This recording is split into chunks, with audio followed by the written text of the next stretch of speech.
రాజకీయాల్లో కొనసాగడంపై మాజీ మంత్రి Medchal BRS MLA Malla Reddy again సంచలనమైనటువంటి కామెంట్లు చేశారు. ఈ రోజు కూడా మనందరికీ తెలుసు అసెంబ్లీ సమావేశాలు జరుగుతున్నాయి. సో చాలామంది నేతలు చిట్ చాట్ చేస్తూ ఒక రకంగా సంచలనమైన విషయాలే చెప్తున్నారు అనుకోవచ్చు. ఈ రోజు కూడా అదే జరిగింది. మల్లారెడ్డి చిట్ చాట్ చేశారు. సో ఈ సందర్భంగా ఆయన కొన్ని ఆసక్తికర కామెంట్స్ కూడా చేసిన పరిస్థితి.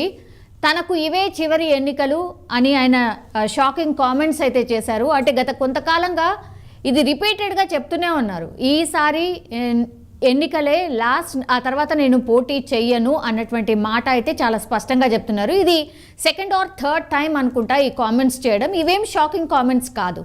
బట్ మల్కాజ్గిరి ఎంపీ టికెట్ నా కుమారుడికి ఇస్తున్నారని మల్లారెడ్డి కుండబద్దలు కొట్టేసి క్లియర్ కట్గా చెప్పేశారు. సో భద్రారెడ్డి ఎవరైతే ఉన్నారో మల్లారెడ్డి కొడుక్కి మల్కాజ్గిరి ఎంపీ టికెట్ కన్ఫర్మ్ అయిపోయింది. బీఆర్ఎస్ పార్టీ నుంచి వాళ్ళ కుమారుడే పోటీ చేయబోతున్నాడని చెప్పకనే చెప్పేశారు. ఆయన్నే డైరెక్ట్గా చెప్పినటువంటి పరిస్థితి. అయితే చేవెళ్ళ ఎంపీ టికెట్ కోసమే పట్నం మహేందర్ రెడ్డి కాంగ్రెస్లో చేరికకు సిద్ధమయ్యారు అన్నటువంటి కామెంట్ చేశారు. సో అన్ని విషయాలు మాట్లాడుతూ ఉంటాడు మల్లారెడ్డి. అందులో భాగంగానే సో ఏం జరుగుతుంది, ఈ మధ్య కాలంలో ఏం జరిగాయి అన్న విషయాల మీద కూడా మాట్లాడుతూ ఉంటారు. సో చేవెళ్ళ ఎంపీ టికెట్ కోసమే పట్నం మహేందర్ రెడ్డి కాంగ్రెస్లో జాయిన్ కావడానికి సిద్ధంగా ఉన్నారు అన్నటువంటి మాట చెప్పారు. మనందరికీ తెలుసు, నిన్న పట్నం మహేందర్ రెడ్డి ఫ్యామిలీ మొత్తంగా వెళ్ళి సీఎం రేవంత్ రెడ్డిని కలిశారు. ఆ తర్వాత ఆల్మోస్ట్ కన్ఫర్మ్ అయిపోయింది, ఆయన జాయిన్ కాబోతున్నారు అన్నటువంటి మాట అయితే వినిపిస్తోంది. జస్ట్ జాయినింగ్ డేట్ ఎప్పుడు అన్నటువంటిది మాత్రమే సస్పెన్స్లో ఉంది.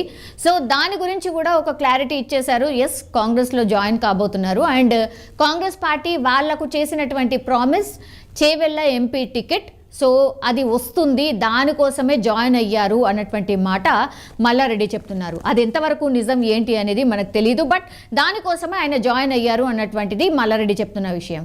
సో ప్రత్యేకంగా ఆయన సతీమణితో వెళ్ళి సీఎం రేవంత్ రెడ్డిని కలిశారు అన్నటువంటిది చెప్తున్నారు. సో ఎంపీ రంజిత్ రెడ్డి ఎవరైతే ఉన్నారో, ఇప్పుడు ఎంపీ రంజిత్ రెడ్డి చేవెళ్లకు సంబంధించిన పార్లమెంట్ సభ్యులు, బీఆర్ఎస్కి సంబంధించి ఎంపీ రంజిత్ రెడ్డి కాంగ్రెస్లోకి వెళ్ళకంటే ముందే పట్నం మహేందర్ రెడ్డి చేవెళ్ళ పార్లమెంట్ నియోజకవర్గంపై కర్చీఫ్ వేశారని ఆయన ఒక రకంగా షాకింగ్ కామెంట్సే చేశారు. సో ఇప్పుడున్నటువంటి MP, BRS MP Ranjith Reddy కాంగ్రెస్లో జాయిన్ అవుదాము అన్న ఆలోచన చేస్తున్నారు. ఆర్ ఒక డేట్ ఫిక్స్ చేసుకొని జాయిన్ కాబోతున్నారు మేబీ అనుకునే టైంలోనే, దానికంటే ముందే పట్నం మహేందర్ రెడ్డి పక్కాగా ప్లాన్ వేసుకొని చేవెళ్ళ పార్లమెంట్ నియోజకవర్గంపై ముందుగానే, ఆయనకంటే ముందే ఈయననే కర్చీఫ్ వేసేశారు అన్నటువంటి షాకింగ్ కామెంట్స్ అయితే చేశారు. సో ఇటీవల మనందరికీ తెలుసు, ఎక్కడ కూడా ఏ లీక్ లేకుండా పెద్దపల్లి బీఆర్ఎస్ ఎంపీ ఎవరైతే ఉన్నారో వెంకటేష్ నేత సీఎం రేవంత్ రెడ్డి సమక్షంలో కాంగ్రెస్ తీర్థం పుచ్చుకున్నారు.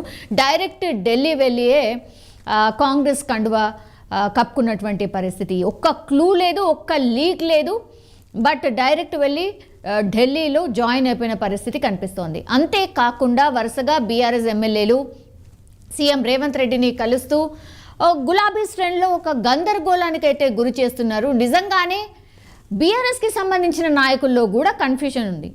వెళ్తున్నారు, సీఎం రేవంత్ రెడ్డిని కలుస్తున్నారు, నియోజకవర్గ అభివృద్ధి కోసమే మేము వెళ్ళి కలిసామంటున్నారు, లేదంటే ప్రోటోకాల్ పాటించట్లేదు, ప్రోటోకాల్ పాటించండి అన్నటువంటి మాట చెప్పొస్తున్నాము అన్నటువంటి మాట చెప్తున్నారు. కానీ పదే పదే అందరు నాయకులు మాట్లాడుతున్నారు. ఇప్పుడున్న ప్రభుత్వానికి సంబంధించిన నాయకులు కావచ్చు, ఆర్ బీఆర్ఎస్కి సంబంధించిన ఇప్పుడు మల్లారెడ్డి లాంటి నేతలు కావచ్చు, లేకపోతే బీజేపీకి సంబంధించిన నేతలు కావచ్చు, అందరూ ఒకే మాట చెప్తున్నారు. 19 నుంచి 20 మంది ఎమ్మెల్యేలు టచ్లో ఉన్నారు, 3-4 ఎంపీలు వెళ్ళబోతున్నారు.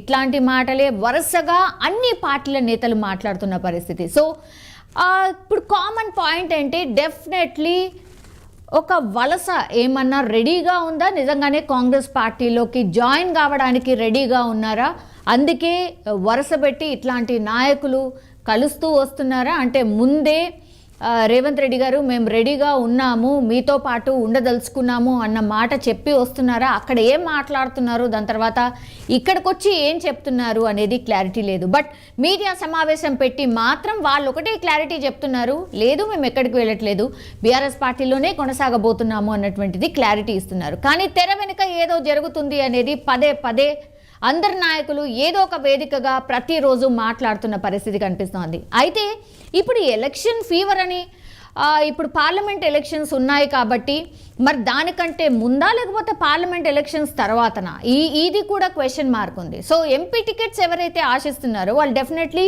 ఇప్పుడే వెళ్ళి ఆల్రెడీ మాట్లాడేసుకొని లాస్ట్ మూమెంట్లో ఇప్పుడు మొన్న పెద్దపల్లి ఎంపీ జాయిన్ అయినట్టుగా అట్లా జరగబోతోందా? మరి ఈరోజు ఎంపీ రంజిత్ రెడ్డి పేరు వినిపిస్తోంది. అది ఎక్కువ మట్టికి మల్లారెడ్డి ఏదైనా మాట్లాడితే కుండబద్దలు కొట్టినట్టుగా మ్యాక్సిమం ఆయనకున్నటువంటి క్లూ ఆర్ ఇన్ఫర్మేషన్ ప్రకారమే ఆయన మాట్లాడుతుంటారు. కాబట్టి నిజంగానే ఈ వార్త కూడా నిజం కాబోతోందా అన్నటువంటిది కూడా చాలా మందిలో ఉన్నటువంటి క్వశ్చన్ మార్క్. ఇప్పుడు చాలామంది బీఆర్ఎస్కి సంబంధించిన నాయకులు కాంగ్రెస్ పార్టీ నేతల్ని కలుస్తున్నారు, ఎస్పెషల్లీ సీఎం రేవంత్ రెడ్డిని కలుస్తున్నారు. కాబట్టి మరి ఏం జరగబోతోంది ఏంటి అనేది ఒక గందరగోళం అయితే ప్రస్తుతం బీఆర్ఎస్ పార్టీలో కనిపిస్తోంది. ఈ క్రమంలోనే మరో sitting MP Ranjith Reddy party మారబోతున్నారు అంటూ మాజీ మంత్రి మల్లారెడ్డి చేసినటువంటి ఈ పరోక్ష కామెంట్స్ ఏవైతే ఉన్నాయో ఇప్పుడు సొంత పార్టీలో ఒక కలకలం అయితే క్రియేట్ అవుతోంది. దీనిపై మరి బీఆర్ఎస్ అధిష్టానం ఎలా స్పందిస్తుందో చూడాలి. మరోవైపు తన కుమారుడికైతే కన్ఫామ్గా మల్కాజిగిరి ఎంపీ టికెట్ ఇవ్వబోతున్నారు అంటూ మీడియా ముఖంగానే స్పష్టంగా చెప్పేశారు. So Malkajgiri ticket BRS party నుంచి మల్లారెడ్డి కొడుక్కి దక్కబోతోంది అన్నటువంటిది ఆల్రెడీ మల్లారెడ్డి అనౌన్స్ చేసిన పరిస్థితి కనిపిస్తోంది. మరి మల్లారెడ్డిపై కేసీఆర్ ఏమైనా యాక్షన్ తీసుకుంటారా లేదో వేచి చూడాలి. ప్రస్తుతం అయితే చేవెళ్ళ ఎంపీ రంజిత్ రెడ్డి ఎవరైతే ఉన్నారో మరి ఆయన పార్టీ మారబోతున్నారు అన్నటువంటిది ఆ పార్టీకి సంబంధించిన ఎమ్మెల్యేనే కామెంట్ చేశారు. కాబట్టి మరి ఇప్పుడు చేవెళ్ళ ఎంపీ రంజిత్ రెడ్డి ఏమైనా స్పందిస్తారా దీనిపై ఏంటి అనేది వేచి చూడాల్సిందే. బట్ ఇప్పుడు బీఆర్ఎస్కి సంబంధించిన చాలామంది ఎమ్మెల్యేలు, ఎంపీలు, దెన్ మాజీ ఎంపీలు కావచ్చు, మాజీ ఎమ్మెల్సీలు కావచ్చు, ఇట్లా అందరూ కాంగ్రెస్ పార్టీలోకి వెళ్ళడానికి ట్రై చేస్తున్నారు, కాంగ్రెస్ పార్టీలో జాయినింగ్ కోసం ప్రయత్నిస్తున్నారు అనే వార్త మాత్రం కలకలం క్రియేట్ చేస్తుంది.